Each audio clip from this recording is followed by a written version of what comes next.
Alors, afin de donner des gages à vos partenaires écologistes, et à leurs leaders incontestés, vous nous soumettez un rapport qui est peu digeste quant au vocabulaire et aux formules utilisées, au terme duquel il est proposé d'accélérer, je cite, le dialogue citoyen.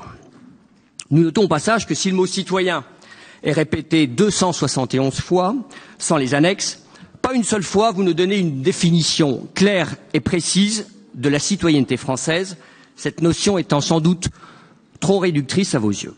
Exit donc la démocratie participative, voici maintenant la démocratie permanente. Comme diraient certains artistes avec une pointe d'ironie, c'est du lourd, c'est du lourd. Alors pour tenter de justifier ce pléonasme de démocratie permanente, vous invoquez un diagnostic partiellement erroné et proposez de mauvaises solutions.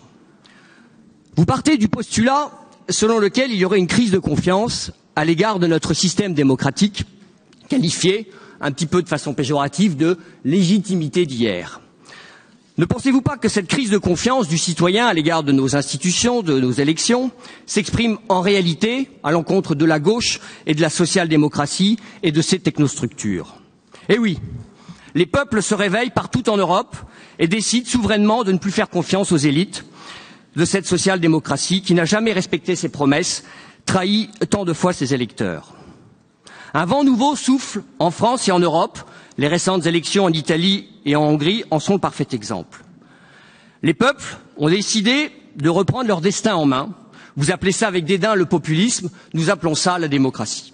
Alors pour tenter de vous accrocher à vos derniers privilèges, vous avez institué cette démocratie participative et tous ses dérivés, tous autant ridicules qu'incongrus.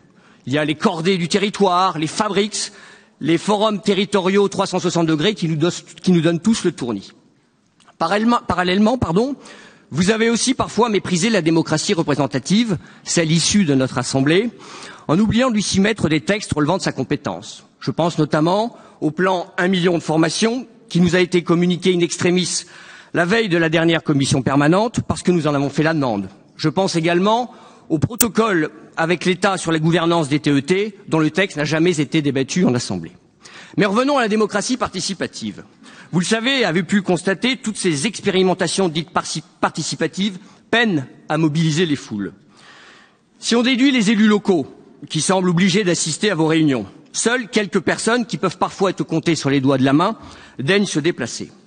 Le constat est identique sur le site internet initié par la région, démocratiepermanente.fr. Quelques exemples flagrants. Les États généraux du numérique, 27 participants, 3 votes. Les États généraux de la culture, 24 participants, 1 vote. Je rappelle qu'on est 1 800 000 électeurs.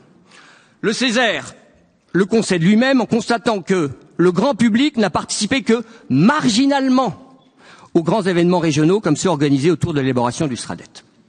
Conscient de cette participation ridicule, vous envisagez pourtant d'aller encore plus loin.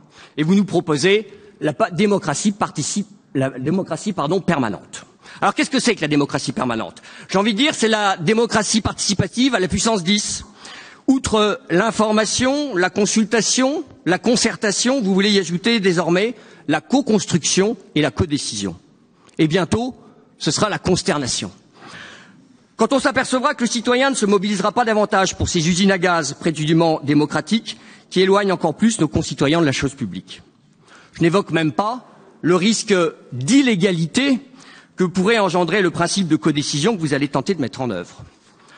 Je n'évoque pas davantage les réserves émises par le Césaire qui retient poliment une démarche compliquée et qui s'inquiète pour sa propre chapelle face à la multiplicité des corps intermédiaires qui seront consultés. Alors, Monsieur le Président, Mesdames, Messieurs, soyons simples, soyez pragmatiques, allez à l'essentiel, plutôt que nous noyer dans cet océan de concepts ineptes et peu attirants. Vous insistez à juste titre sur le principe d'égalité qui doit régir notre démocratie et dénoncer le toujours les mêmes. Vous avez parfaitement raison. Nous sommes d'accord avec vous, one man, one vote, comme diraient les anglo-saxons. Alors si vous allez jusqu'au bout de votre démarche, vous voulez réellement associer les citoyens à notre pouvoir décisionnel, ayez recours au référendum local. Il est parfaitement prévu par le CGCT. Vous avez la possibilité ainsi de soumettre aux électeurs de la région tout projet de délibération relevant de la compétence régionale. Si vous êtes plus mitigé et avait peur du choix pragmatique et majoritaire qui pourrait être pris par nos concitoyens. Vous pouvez ne recueillir qu'un simple avis qui ne serait pas décisionnel mais simplement consultatif. Dans ce cas, vous aurez recours à la procédure dite de consultation des électeurs et vous interrogerez les électeurs sur les décisions que vous envisagez de prendre. Ce n'engage à rien, ce n'est qu'un avis. Mais si vous avez toujours peur du suffrage universel, direct ou indirect, et de ses choix, vous avez la possibilité aussi de moduler le corps électoral en procédant à ce qu'on appelle une consultation ouverte, qui est prévue cette fois. Monsieur Ruffy, vous avez dépassé votre temps de parole. Oui, je termine et je prends sur le temps de groupe. Merci. Vous avez la possibilité cette fois de procéder à ce qu'on appelle une consultation ouverte qui est prévue au Code des relations entre le public et l'administration. Je vais vous donner un exemple simple, réel et concret, qui est intervenu il y a quelques mois.